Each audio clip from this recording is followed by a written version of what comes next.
pensamientos hay en el corazón del hombre, o sea, en el alma. Hay muchos, infinidades, sobre la situación caótica y política en la coyuntura actual, ¿verdad?, del gobierno de Nicaragua. Hay muchos pensamientos, unos a favor y otros a contra. Es una balanza, ¿ya? Pero la única medida exacta la tiene el Espíritu Santo de Dios. Proverbios 19:11 dice, no estamos todavía predicando: la cordura del hombre detiene su furor, y su honra es pasar por alta su ofensa. ¿Están entendiendo? Debemos de pasar por alta nuestras ofensas. La palabra de Dios así lo dice y así lo mide, ¿ya?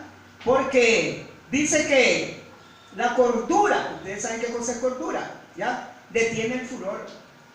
Cordura, el comportamiento, la templanza, detiene este furor. Y la honra es pasar por alto la ofensa. Somos honrados cuando dejamos pasar esta ofensa. En la red social muchos me ofenden por el mensaje de Cristo y su iglesia. Muchos me ofenden por compartir la injusticia de los hombres para poner adelante la justicia de Dios. Y muchos no entienden y se confunden y me critican y hasta me condenan. Pero eso no es de gran importancia para mí. La importancia es, como dice el profeta, ser un hombre o una mujer de confianza en las manos del Señor, como lo fue Isaías, como lo fue Jeremías. En un tiempo terrorífico, hermano, como el pueblo mismo de Israel se dio vuelta contra Dios y le dijeron a los profetas: no te queremos escuchar ni queremos saber nada de Dios. Basta, la gracia del Señor. Dios nos ayude. Un minuto para que oremos. Comenzamos ya.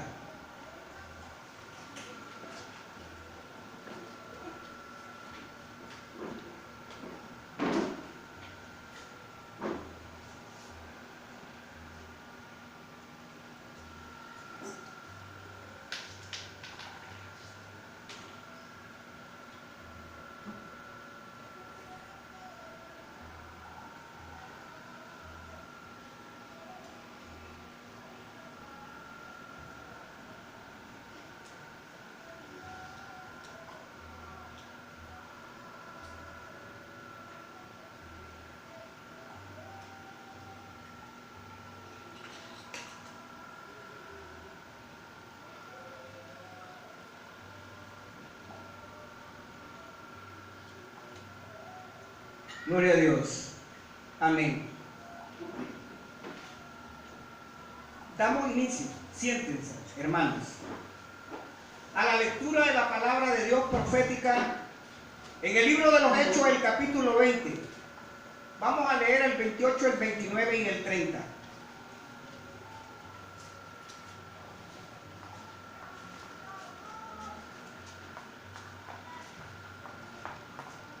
Siempre glorificando al Padre, al Hijo y al Espíritu Santo de Dios. Esta Trinidad, como dijo el obispo Atanasio en el año 325 en el credo de Nicea: adoramos a un Dios en tres personas, no confundiendo sus personas ni dividiendo su sustancia. Por tanto, mirad por vosotros y por todo el rebaño en que el Espíritu Santo os ha puesto por obispo, para apacentar la iglesia del Señor, la cual ganó por su sangre. Porque yo sé que después de mi partida entrarán en medio de vosotros lobos rapaces, que no perdonarán al ganado. Y de vosotros mismos se levantarán hombres que hablen cosas perversas para hallar discípulos tras sí. Dios bendiga a los que escuchan. Y la palabra siempre bendita venga a ser eco y desarrollo, tanto en nuestra mente como en nuestros corazones. Que la palabra de Dios corra y sea glorificada en mis labios. Amén, hermano. Amén. Hemos leído este precioso contexto histórico y bíblico de una profecía, ¿ya?, que se comenzó a desarrollar en los tiempos paulinos, que se siguió proyectando en desarrollo hasta el año 325. Ahí cesan las operaciones como organización de la Iglesia de Dios, formada por hombres y mujeres unidos bajo un pacto. Pero no indica que la iglesia fue vencida, que la iglesia fue destruida. Tan simplemente ocurrió un caos, una confusión para los mismos obispos.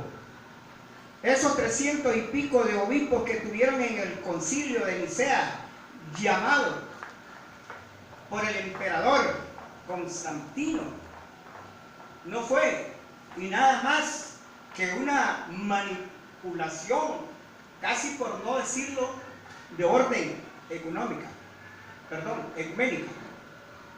pero que se desarrolló en el año 325. Cesó en su administración la iglesia de Dios para caer en esta oscuridad. Dice Isaías 62 que sería cubierta por multitud de tierra, que así sería cubierta la gloriosa iglesia, el cuerpo místico de Jesucristo. ¿Ya? Cuando se está hablando de levántate y resplandece del verso 1, habla en el 2 que por multitud de oscuridad iba a ser cubierta la iglesia. Y no es de asustarse.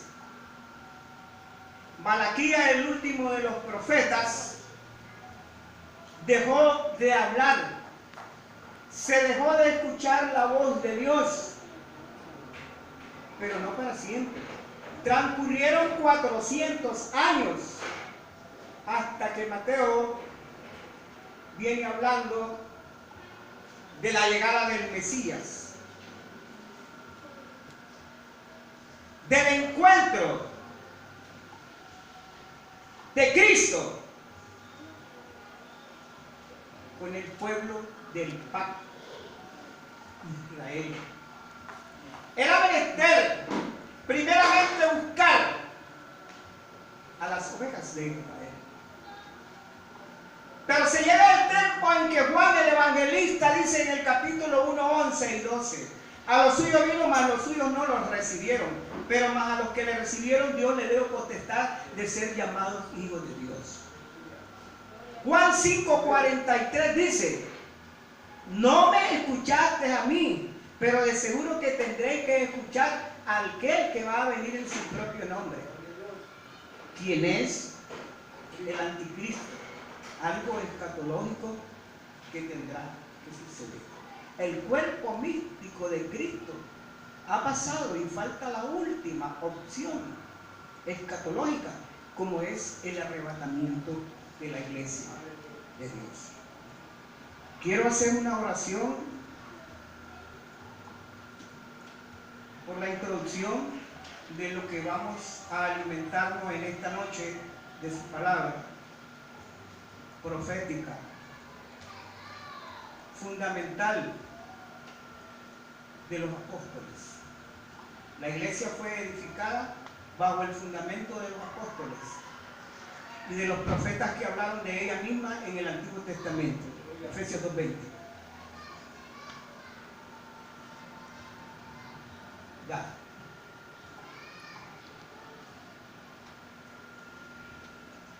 Baruch atah Adonai Eloheinu melech haolam kehei jihanos bihimano bihihue anu lasman hasel.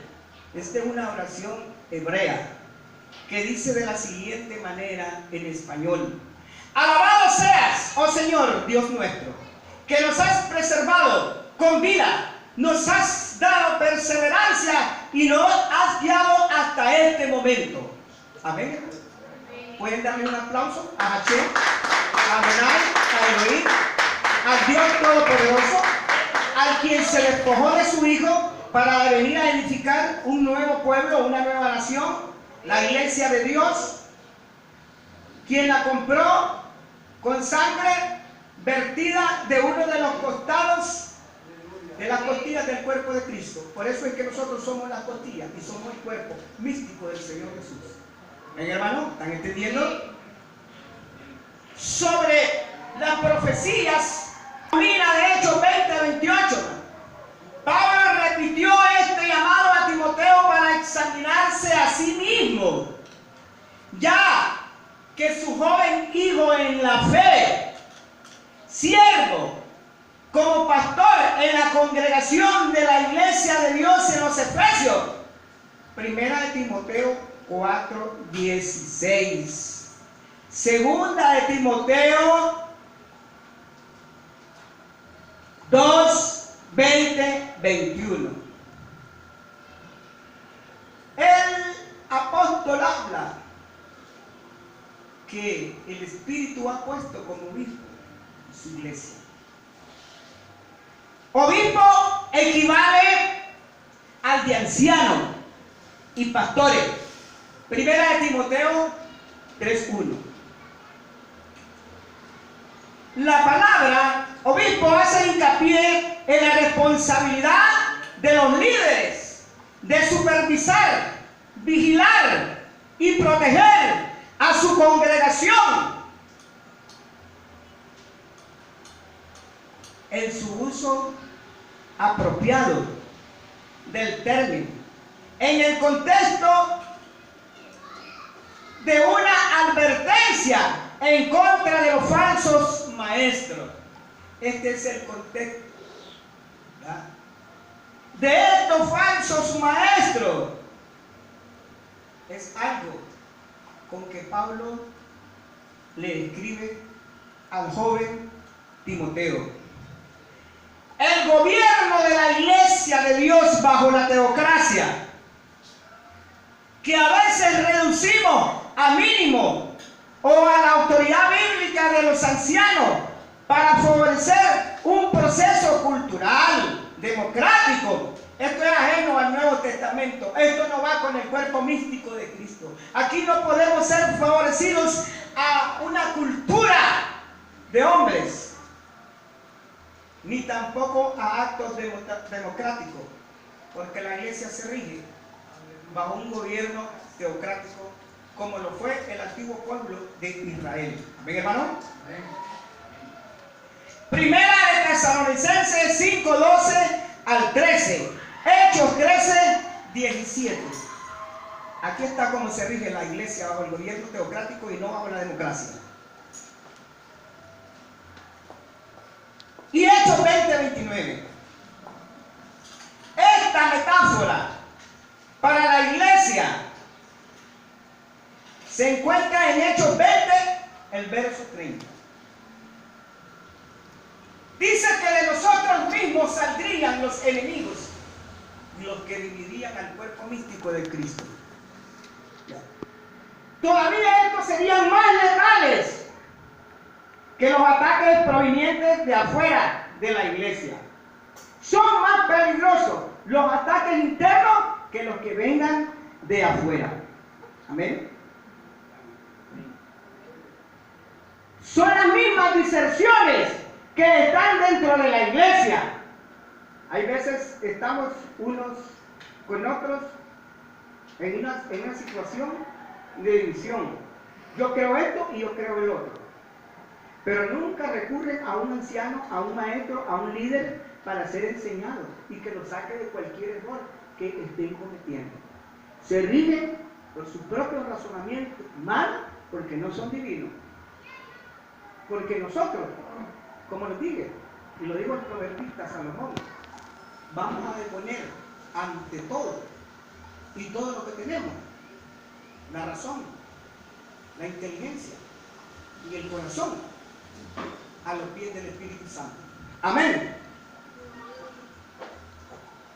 En Jerusalén, capítulo 15 de los Hechos, todos estaban con la mente, con el corazón y con la palabra para resolver los problemas que se presentaban, ¿ya? Como los que estaban judaizando a los gentiles. Y digo el supervisor general, porque le ha parecido bien al Espíritu Santo y a nosotros. Oiga bien, primero es al Espíritu Santo y después a nosotros. Cuando usted tenga una dificultad de discernimiento y quiera aplicarla bajo su mentalidad y su razonamiento, y tal vez vaya en contra de la palabra o de la doctrina de la iglesia, mejor recurra y pida auxilio a los que son maestros, o al pastor, o a algún líder que a lo mejor ya ha pasado los 3 años del Instituto de Entrenamiento Bíblico. Hay veces estas cosas suceden especialmente en los líderes. Primera de Timoteo 1:20, segunda de Timoteo 1:15, ¿ya? Capítulo 2 y el verso 17. Hablando cosas perversas. Hasta en Facebook se miran hablando cosas perversas de algunos que todavía son miembros de la iglesia y no se le han aplicado la disciplina. ¿Ya? La palabra perversa significa en griego torcido o distorsionado. Los falsos maestros tuercen la palabra de Dios, ¿ya?, para servir a sus propios fines malignos. Que se han apartado, los que se han ido, fueron líderes, fueron ancianos, formaron su propio gobierno, dividieron la sustancia teológica del cuerpo místico de Cristo para dar otro tipo de enseñanza, contrario al gobierno que el Espíritu Santo a nosotros nos ha establecido en la historia de las asambleas generales. Por ejemplo, en la 10ª asamblea de 1914, bajo la autoridad del supervisor general Ambrosio Joseph Tomlinson, A.J. Tomlinson, el Espíritu Santo habló en esta asamblea que el ministerio del supervisor general sería de por vida. Pero no obstante,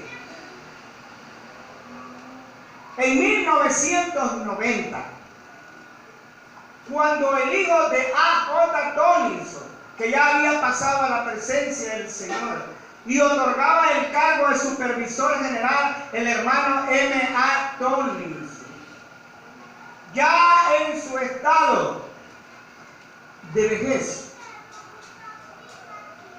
pidió ayuda al presbiterio para una reunión que fuera convocada, porque se necesitaba que le pusieran un ayudante administrativo al hermano M.A. Tomlinson en las oficinas del cuartel general. Y esto se desarrolló el 30 de abril al 3 de mayo de 1990.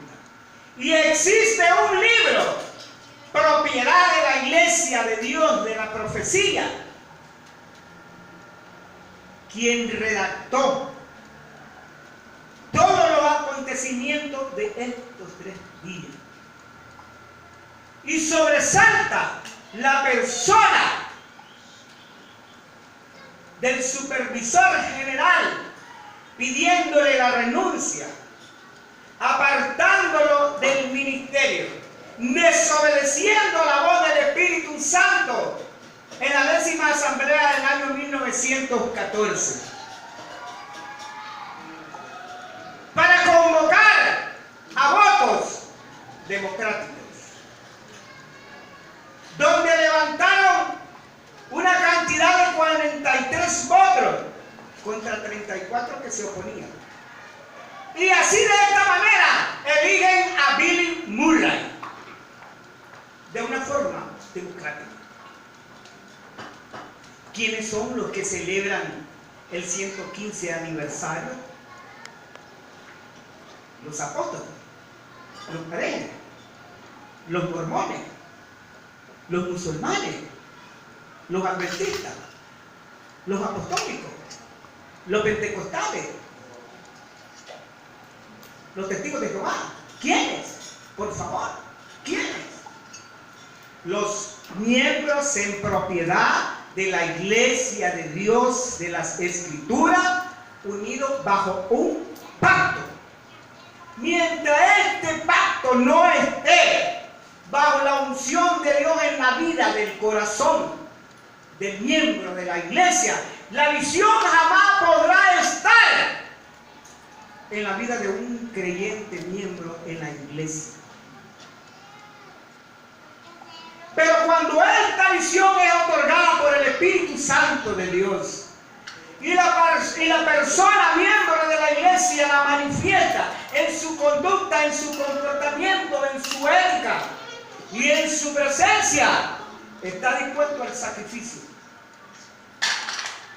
está dispuesto a conmemorar y a celebrar y a ejercer la autoridad de su palabra, conduciéndose a un gobierno teocrático inspirado por el Espíritu Santo de Dios, bajo la responsabilidad de obedecer a sus pastores, a sus líderes, totalmente al ministerio de Efesios 4:11, porque a través del ministerio vendrá la perfección de los santos, porque es el ministerio que está capacitado y otorgado para administrar estas verdades eternas como lo tuvo Pablo, esta sabiduría, este conocimiento, esto que está oculto, pero que a Pablo se le dio,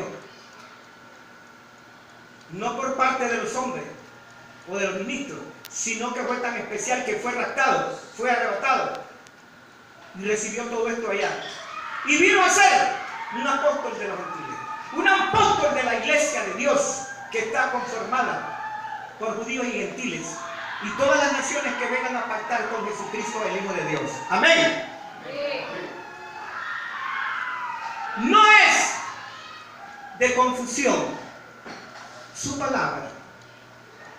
No es de confusión proyectarte en tu mente que la iglesia es una, que Cristo es uno, que Dios es uno, aunque Él tiene tres personas diferentes unas de las otras, pero la unidad de los tres es el misterio de la unidad de la Trinidad.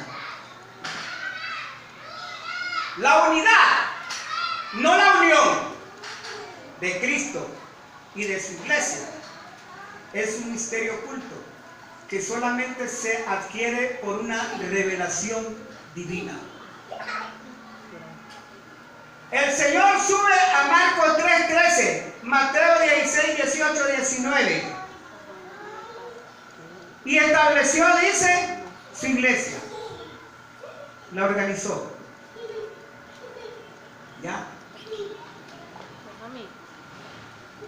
Tuvo un diálogo con los apóstoles, con los que estaban presentes, y con algunos curiosos que ahí estaban. Y primeramente le preguntó al populacho, no a los apóstoles: ¿quién dicen los hombres que es el Hijo del Hombre? A ver, Jeremías, Isaías o alguno de los profetas. Las masas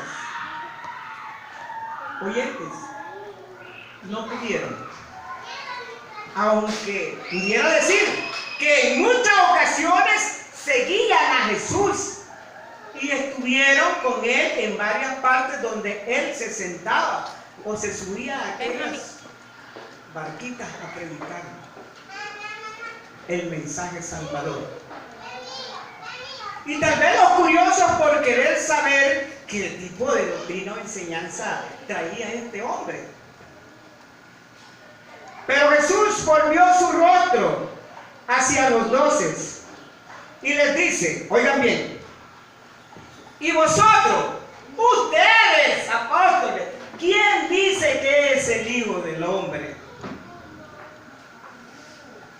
contestaron en masas. La pregunta fue global y solamente uno de los 12 discípulos de Cristo, solo uno dio la respuesta y los otros 11 no la habían recibido. No la habían recibido. Y esto tampoco es culpabilidad, porque Dios da y otorga. Al que esta piedra la va a tener en su corazón para enseñarla, para predicarla y para vivirla. Y tal vez los otros no estaban en esta preparación, tal vez no. Me vino un mensaje del cuartel general de un instituto bíblico en inglés. Lo traduje y logré traducirlo en español. Y decía que el Espíritu de Dios estaba en esa escuela. No era por casualidad. Ustedes no están aquí por casualidad, les digo a los estudiantes especialmente. Ustedes no están aquí porque quieran estar. Ustedes están aquí porque yo soy el que estoy con ustedes. Ustedes no conocen mis propósitos. Yo sí sé cuáles son mis propósitos. Pero veo, ya, en su interior, que ustedes están fuera de la iglesia. Que lo diga el hermano Aarón, que a él se lo pasé si es cierto o estoy mintiendo. En español. Ustedes están fuera, le dice. Se necesitan que estén en el interior de la iglesia para cuando yo venga. No sigan tocando con sus manos viejas o sucias, ¿ya? Porque Emmanuel sabe que la traducción en inglés al español de los norteamericanos, hermano, se refieren en algunos traductores, ¿verdad? Ahí dice, no toquen con manos viejas, otros dicen con manos sucias, ¿verdad? Pero yo la traduje originalmente. ¿Sí, Byron? Se da igual, porque dice pura, sin mancha, sin arruga. Y algo viejo es algo arrugado. Sí. Algo sucio es manchado. Sí. El contexto es el mismo. Sí, arruga, mancha, tendríamos que traer, no traducción, porque el griego no traduce, sino que tiene significado, ¿verdad? Esas palabras están escritas del griego al español que nos trajo Casidora de Reina. Ya, pero si vemos, ¿verdad? No existe traducción, sino una confirmación de lo que verdaderamente quisieron decir los 72, los ancianos, perdón, que trajeron a Septuaginta, ¿verdad? Al griego. Y los que ya tradujeron el Nuevo Testamento en griego al español. Porque se da el problema que estaba en latín. Y Apocalipsis menciona palabras en latín. Por ejemplo, infierno.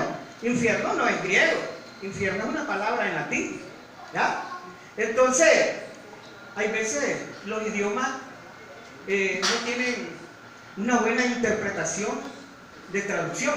Pero bueno, entendemos lo que quiso decir el Espíritu. Manos viejas. Cuando la Biblia habla del hombre viejo, sí. No, yo aquí no vamos a meternos en eso, ¿verdad? Solamente una repasada. Que el Espíritu Santo amonestó a la iglesia, ya que todavía no está en el estado de perfección para que Él pueda venir a tratar. En síntesis.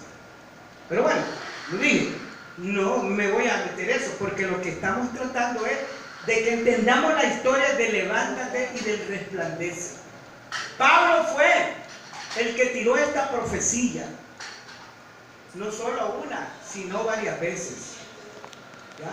Le escribió a Timoteo.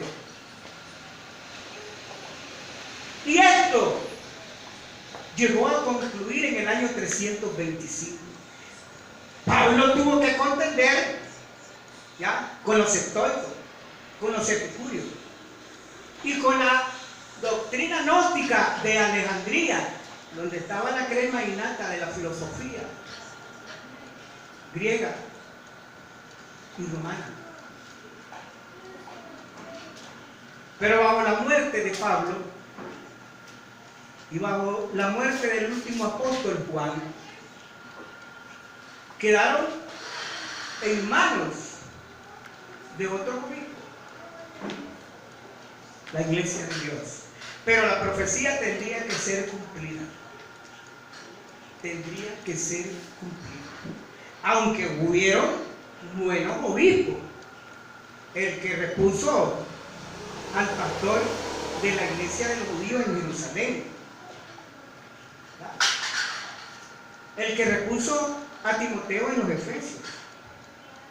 Muchos hombres que se le conocen como padres de la iglesia sobrepujaron la gracia, pero la situación fue ya que la percepción no dejó que el logro que ellos estaban obteniendo contra estos divisores que estaban aún dentro del cuerpo de Cristo ya pudieran vencer. Que desgraciadamente surge un ideólogo, un magnate, ¿ya? Un gobernador, Constantino. Él miró la situación de Roma. Él peleó y mató a varios amigos de él para quedarse con todo el poder de Roma. Y lo logró. Pero miró Constantino, es la percepción del hombre, que el pueblo cristiano eran millones. Y que él veía que cada vez que se mataban cristianos, más cristianos surgían. Entonces, él utilizó ¿ya? El refrán de Maquiavelo. Si no puedes contra ellos, conviértete a ellos. Constantino se convirtió al cristianismo, ¿ya? Hablando que había visto una cruz, ¿ya? En el cielo. Y que decía, con este signo vencerás. Qué tremendo, ¿verdad? Cómo ya viene reflejando el ecumenismo, cómo ya viene reflejando, hermano, la falsedad, torciendo la escritura, porque la cruz nunca ha sido un símbolo del cristianismo. Los historiadores hablan de un pececito que dibujaban ellos para identificarse. Nunca he leído yo ni a Claudio Josefo, judío y que vivió en esa época, que dijeran que ellos se identificaban con una cruz. No lo doy en contra de la cruz tampoco, porque la cruz que nosotros cargamos es una cruz espiritual, no es un tuco de madera, ni un dibujo que vamos a poner aquí. Llevo 43 años en la iglesia de Dios y nunca he visto en nuestro templo una cruz, porque esa no es la cruz de Cristo. Amén, hermano. Amén. El simbolismo. No nos sacamos del tema. Sí, el simbolismo que habla Jesús cuando le dice: vende todo lo que tienes, carga tu cruz, sí, pero no era una cruz de madera, no era, es algo simbólico. Sí. Yo le decía al hermano Aarón, nosotros aceptamos, o yo acepto una cruz metafórica, ¿ya? Metafórica. Pero yo no voy a venir a poner una cruz de palo de madera ahí guindada, clavada, ¿verdad? Por mucho que alquilemos un templo, ¿verdad? Lo podemos utilizar.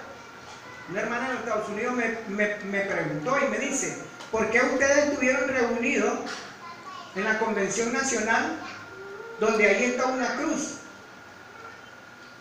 Es que ese edificio lo alquilaron, ¿verdad? También nosotros alquilamos y por eso se mira en esa cruz. Entonces yo le respondí, sí, hermana, pero nosotros lo alquilamos por un día y por la necesidad, porque bien alcanzábamos todo en la central, y en la pastora. Bien, pero bueno, nosotros estamos sujetos a nuestras autoridades, ¿ya? Y ahí vamos, pues. Pero solo tuvimos un día. Allí no lo tenemos alquilado para un año. Si así tuviera, yo creo que lo primero que haríamos nosotros era quitar esas cruces. ¿Ya? Porque la cruz que llevamos es interna, es simbólica, es metafórica. ¿Ya? No estamos en contra de la cruz, no la despreciamos, porque nosotros sabemos que estamos cargando esta cruz. ¿Ya? Pero no es para andar una efigie, una imagen en nuestro cuerpo, en nuestro ser, en nuestros hogares o en el templo. Pero bueno, como les dije, no estamos en esa situación. Pero ese fue el símbolo que utilizó y manipuló a los 300 y pico de obispos que estuvieron ahí. Y ya se comenzó el berrinche, hermano, ahí, ya. Ahí entraron todas las herejías. ¿Ya? Ahí entraron todos los tipos de herejías en el siglo IV. Y se abre puerta al papado romano. Y sigue, y sigue. Pero en Alemania se levanta un hombre, Martín Lutero. Era un sacerdote romano. No voy a decir católico, porque la iglesia católica éramos nosotros. Así le llamaban a la iglesia primitiva. Se le decía iglesia católica, o sea, universal. Pero en el sentido religioso se conoce iglesia católica romana. Nosotros somos iglesia primitiva católica, pero no romana. ¿Ya? Somos judíos. Los primeros miembros de la iglesia fueron judíos. Pero bien, surge Martín Lutero. ¿Ya? Surgieron grandes reformadores, no solo de Alemania, de Inglaterra, de Suecia. ¿Ya? Y así viene creciendo y tirando destellos del puro diamante que es la iglesia. ¿Ya? Fracciones, doctrinas, enseñanza. Pero ningún reformador vino hablando de la iglesia de Dios católica universal, de la iglesia de Dios de la Biblia. Nadie vino enseñando, no hubo ninguna teología que dijera que la iglesia de Dios no era la católica romana, sino que era la que Constantino había enterrado.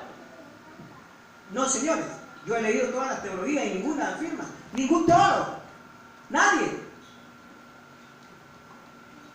Y así vino el siglo XV, y XVI, y XVII, XVIII. Y en el XIX surge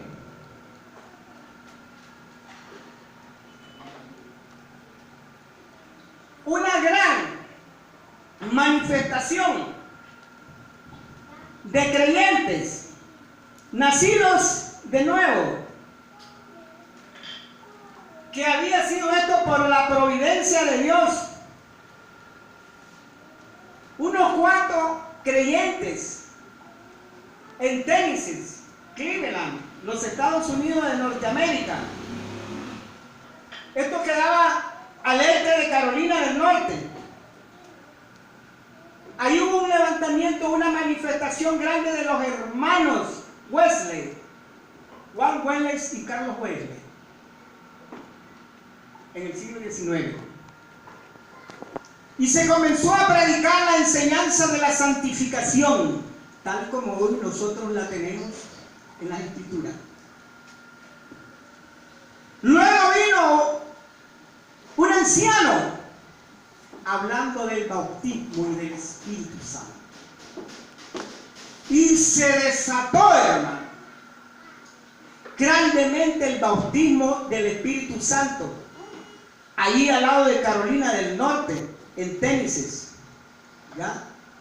La mayoría de cristianos que predicaban eran bautistas. Pero había un grupito, ¿ya?, que se reunieron de esas gran masas que el Espíritu Santo estaba bautizando. Propiamente un 19 de agosto de 1886, un pastor bautista de nombre Rick G. Spurling Creo que Guillermo, no sé, no me acuerdo. Richard Spurgeon. G. Spurgeon. G. Spurgeon, un pastor bautista, ¿ya? Comenzó a sentir, este era el padre porque tenía un hijo, ¿ya? La situación. Él miraba a todas las denominaciones, ¿ya? Ya comenzaban los pentecostales a guerrear contra los bautistas.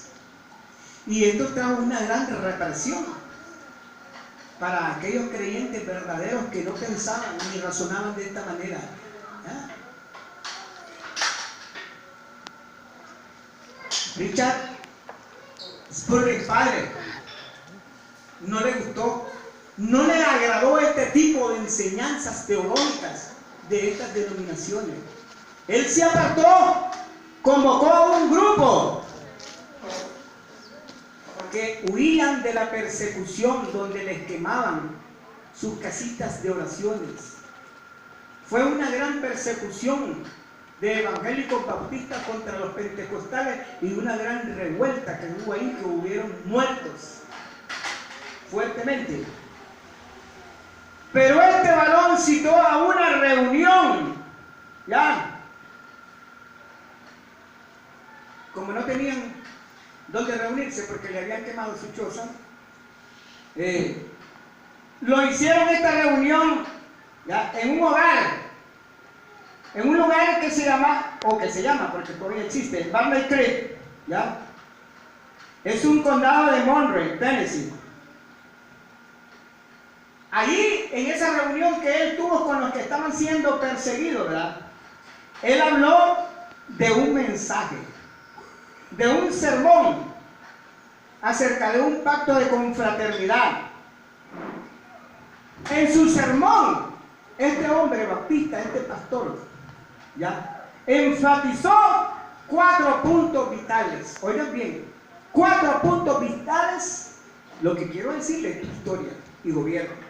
Lo que le quiero decir es que observen cómo el Espíritu Santo se viene moviendo desde el siglo XVI hasta el XIX, el siglo. ¿Cómo se viene moviendo él?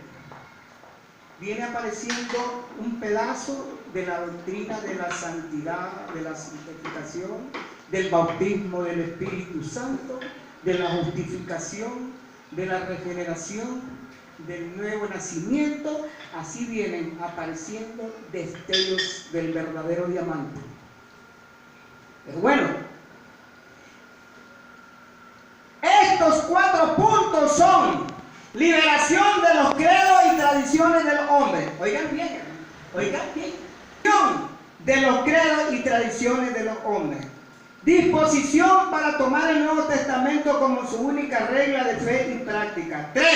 Otorgar a cada uno los derechos y privilegios de igualdad para hacer e interpretar la Biblia según el mejor dictado de su conciencia. 4. Disposición para congregarse juntos como la iglesia de Dios para transar negocios. 4. Que es de suma importancia. Todo, pero mayormente cuando nosotros vamos a una transacción de negocio y usted no viene es porque no tiene la visión ni le interesa el levántate y resplandece. No se preocupa por la iglesia, no le interesa lo que esté sucediendo, lo que le pase. Usted se quedó en su casa, en su trabajo, qué sé yo, pero no está teniendo parte en la congregación. Aquí no solamente planteamos negocios en una conferencia, sino también planteamos negocios en una reunión. Aquí necesitamos, hermanos, negocios para pagar la luz, para pagar el agua, para darle el diezmo al pastor, para traer nuestras ofrendas, para cuidar este lugar donde nosotros tenemos muchas cosas que perder, como esto, el otro, en esta situación paupérrima en la que estamos viviendo. Pero este era uno de los 4 puntos, porque ellos no iban a permitir ya que le quemaran su lugarcito o la casa donde ellos se estaban reuniendo, ¿ya? Y tenían que resguardar. Pero observen, estos 4 puntos son bíblicos, son teológicos, son de suma importancia, son de unidad y no de unión, porque unión es una cosa y unidad es otra. El Espíritu Santo tocó a este varón que muy poco se habla de él o de ellos, porque era una familia. Pero ahí comenzó el arrastre, ahí comenzó la situación, el Espíritu para traer a la verdad y la justicia de su palabra a las denominaciones, a los ministros, a los evangélicos, a los que ya habían nacido de nuevo, ¿ya? Y esta situación de esta reunión, ¿ya? Trajo un nombre. Ya estaban muchos miembros, ya estaban muchas personas. Y el pastor le puso como nombre Unión Cristiana. No le puso unidad, porque iban cerca. Pero no era el momento. ¿Ya? No era el momento. Y no se trataba que estuviéramos esperando a alguien que se levantara de la Iglesia Católica Romana, ¿ya? Como alguien reformador. Dios quería que de la crema innata de estas 8 personas que estaban ahí, que no tendrían nada que ver, ¿ya?, con la reforma, que se le llamó protestantes porque protestaban contra el sistema romano, pero no contra la iglesia, porque ellos siempre eran católicos. Martín Lutero murió como católico romano, ¿ya? Muchos murieron como católicos romanos, que no les gustaba el sistema de administración de los obispos, de los papas, ¿ya? Es otra cosa. Pero hasta este momento es cuando el Espíritu Santo conmueve a Richard Spurgeon para que busque la verdad en la Escritura, y comienza con estos 4 puntos. Son revelaciones que Dios está trayendo en 1886. 1886. Después de 10 años, en el año 1896, ¿ya?, fue un gran avivamiento en la escuela llamada Sherry, aquí en el condado de Chiriquí, Carolina del Norte. Ahí hubo un gran despertamiento, hermano, espiritual. Revivieron espiritualmente la gente por todas partes. También el diablo se despertó, hermano. Él no se queda atrás. E incluso el diablo irrumpió y persiguió severamente esta escuela de Sherry, donde estaban siendo preparados, fue destruida totalmente. El enemigo logró su objetivo en el año 1896. Pero en el año 1899 ya viene, no es reformador. En ningún momento A.J. Tomlinson es reformador, ni descubridor, ¿ya? Tan simplemente es un siervo, un profeta que Dios le escoge para que profetice, para que predique, para que hable de lo que Dios le iba a dar en esta revelación divina. Fue en el año 1899, ¿ya?, donde el hermano Tomlinson vivía en un lugar llamado Culberson. Esto estaba ubicado en la frontera entre Carolina del Norte y Georgia, más o menos a 10 millas de donde conocemos actualmente los campos del bosque. A 10 millas de los campos del bosque, ¿ya? Allí estaba el hermano A.J. Tomlinson, ¿ya?, quien era un distribuidor de Biblia y de literatura cristiana. Trabajaba para la Sociedad Bíblica Americana y la Sociedad de los Tratados Americanos, ¿ya? Pero él viajó por esa comunidad de los campos del arroyo y se familiarizó con el hermano W.F. Bryan. Allí se encontró con el hermano W.F. Bryan, ¿ya?, y los miembros de la iglesia de esa comunidad que se llamaba Unión Cristiana.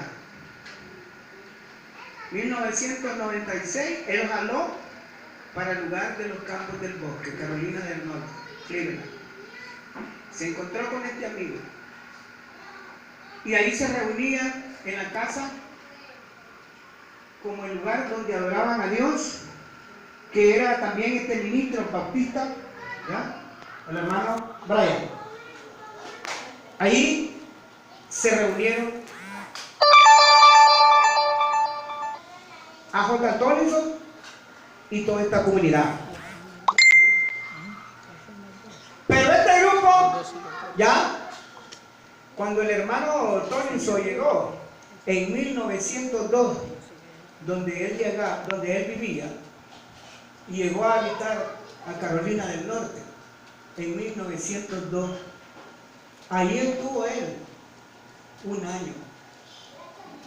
Y para un 13 de junio de 1903, allí mismo en el hogar de Brian, la iglesita, que ya no tenía el título de Unión Cristiana porque había el enemigo logrado esparcir y destruir donde ellos se reunían. Ahora ya tenían el nombre de la iglesia en el campo, la iglesia de la santidad en los campos del arroyo. Ya tenían ese nombre. ¿Ya? Y ellos estaban reunidos en el año 1903, un 12 de junio. Y pasó el hermano Tomlinson por ahí y lo invitaron para el día siguiente, 13 de junio, que iban a tener una reunión. El hermano Tomlinson ya solo escuchaba. Y él preguntó cuál era el propósito. Y los hermanos de la iglesia de la santidad de Campo del Arroyo le dijeron: es para una reunión, para estudiar la palabra de Dios, para ver si podían encontrar la iglesia de Dios. El hermano Tomlinson escuchó y se fue para su hogar. Pero dice que muy de mañana, el 13 de junio de 1903, él no se dirigió a la reunión programada, sino que él se fue, ¿ya?, a un monte.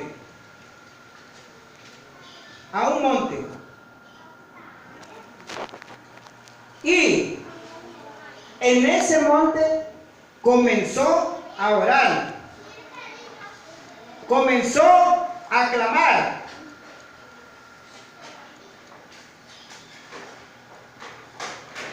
Y adoraba a Dios en ese monte que se llamaba Burger.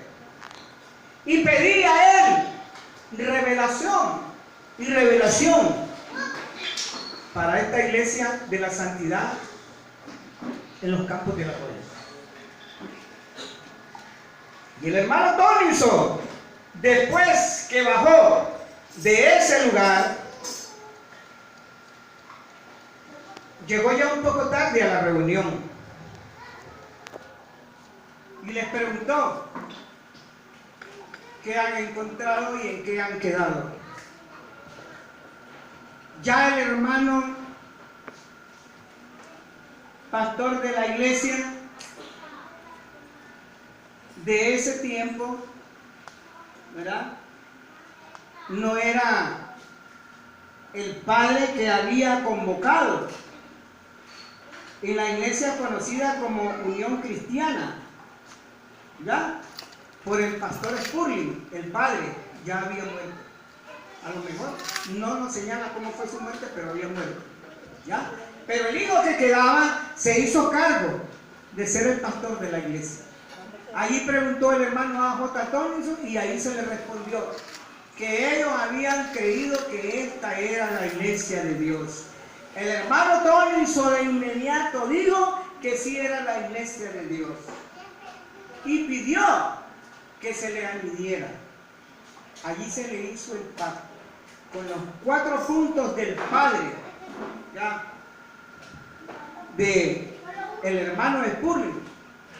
El hijo pastor Spurling administraron el pacto al hermano A.J. Tony. ¿Y qué cosa es esto, hermano?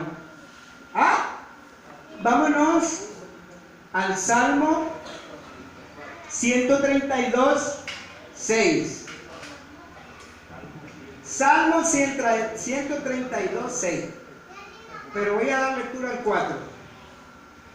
No daré sueño a mis ojos, ni a mis párpados adormecimiento, hasta que haya lugar para Jehová, morada para el fuerte de Jacob. He aquí en Éfrata, lo oímos, lo hallamos en los campos del bosque. Pero la versión antigua dice, la hallamos, que es mejor.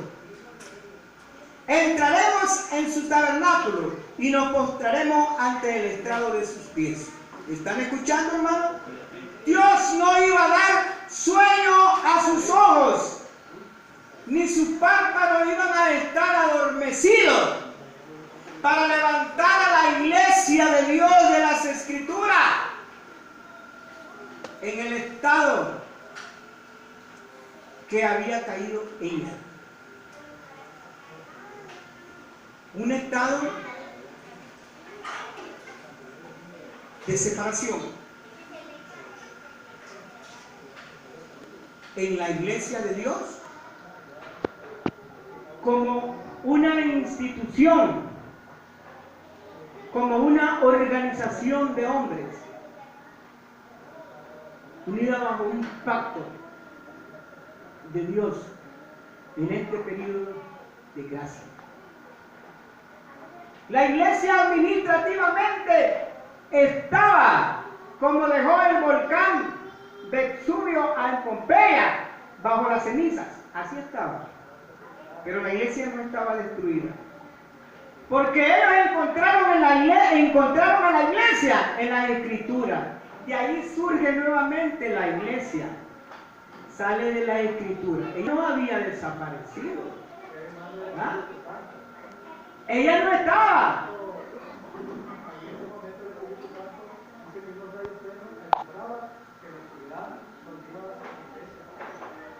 Sí. Sí.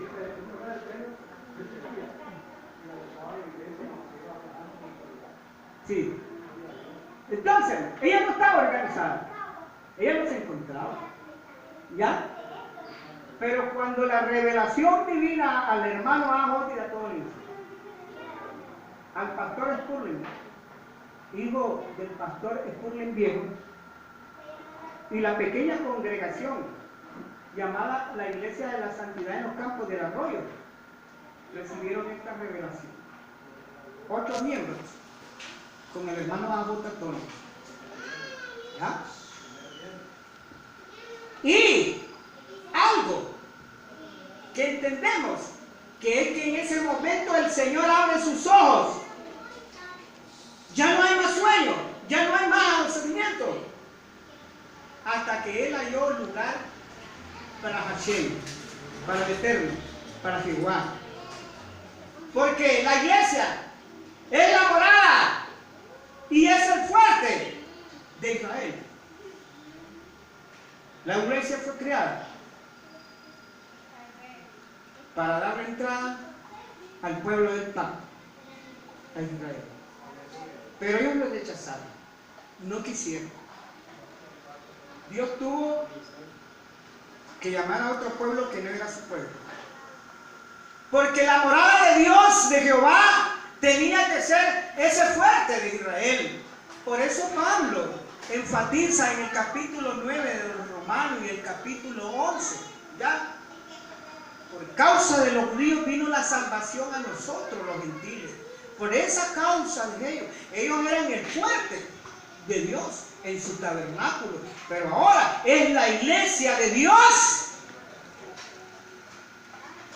físicamente y espiritualmente. Porque Dios reconoce a su iglesia organizacionalmente y espiritualmente como el cuerpo místico de Jesucristo. Estamos organizados los pastores, los ministros, los líderes, bajo un gobierno humano. Pero el gobierno teocrático divino es la obediencia a su palabra, es el pacto, es el cumplimiento de servirle a Él, porque el Espíritu de Dios es el fuerte de la iglesia de Dios. Ya lo había dicho Isaías 62, ya, Isaías 62 dice de la siguiente manera: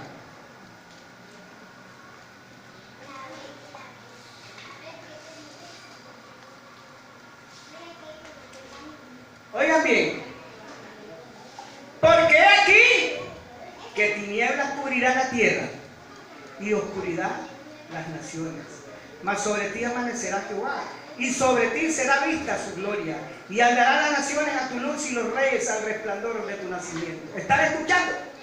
La iglesia tiene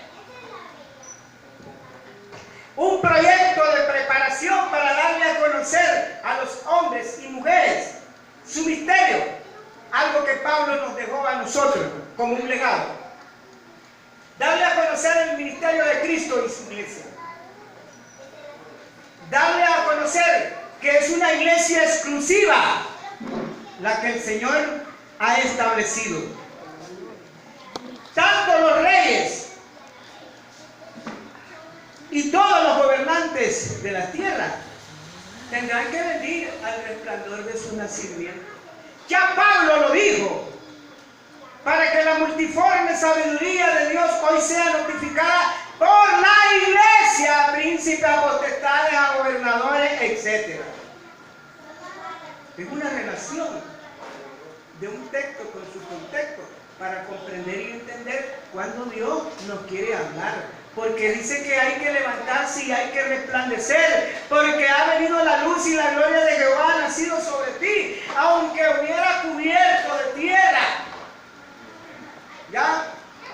Aunque se haya ocultado de las naciones, pero Dios tendría que levantarlo. Y hoy en la actualidad estamos bajo un gobierno teocrático, totalmente bajo la dirección divina. Esto no ha cambiado. Nosotros no hemos venido a pedir que los supervisores generales abandonen su ministerio, renuncien a su ministerio.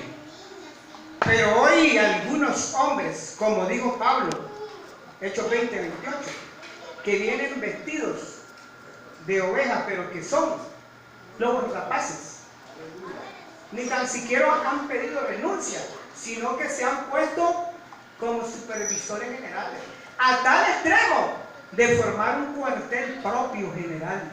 ¿Y cuántos indoctos han caído bajo las garras de estos personajes que buscan su propio bienestar? No hay visión para ellos. Y bueno, no soy quien para señalar. La salvación también está en juego de ellos. Dios no puede permitir una división. ¿Ya? Eso fue lo que le llevó a Israel. Se dividió Israel en dos. Se dividió en dos. Y hasta la vez están en dos. Hay tribus que no han aparecido. No se han unificado las tribus. Pero bueno, para que las tribus se unifiquen, primeramente es la iglesia de Dios la que se va a unificar. Cuando estemos en la unidad de gobierno, unidad de doctrina y unidad de propósito. Este lugar no es para abandonarlo, es para aprender. Los hijos temerosos de Dios deben de buscar la morada. Y la morada de Dios es aquí la iglesia, no es este templo. Y aquí nos reunimos la iglesia. Por eso nosotros estamos celebrando 115 aniversario, cuando la iglesia se levantó y resplandeció, ¿ya? Por el hermano A.J. Tones. ¿Ya? Ella fue encontrada, no fue establecida ni organizada, fue encontrada y se vino escarbando, como la ciudad de Pompeya, que ha venido siendo escarbada y ahora es una gran ciudad. la cual el volcán Vesubio había tapado. Ahora la iglesia, su doctrina está resplandeciendo. Este es el diamante real y verdadero que no pudieron escudriñar ni entender los reformadores. Pero Dios hizo que un siervo humilde, vendedor de literatura cristiana, recibiera esta revelación con un grupo de 8 personas que también traían en su mente de buscar una iglesia exclusiva y no conformarse con las denominaciones que ahí existían. Es por eso que hoy, amados hermanos, debemos de mantenernos preocupados por el trabajo de la iglesia de Dios, tanto en el mundo como aquí en lo nacional. Tenemos un obispo en Nicaragua, el hermano Manuel Salvador Castro. Creo que todavía está en Salvador. Pero aquí están los líderes. Aquí están los ministros. Y aquí estamos la membresía. Porque no está el obispo nacional, no quiere decir que no esté la iglesia. Porque no esté el pastor no quiere decir que no esté la iglesia. Esté el pastor o no esté el obispo o no esté el ministro, está la iglesia, la que tiene que responder en los actos de la iglesia de Dios. Dios le bendiga y muchas gracias. Amén. Shalom.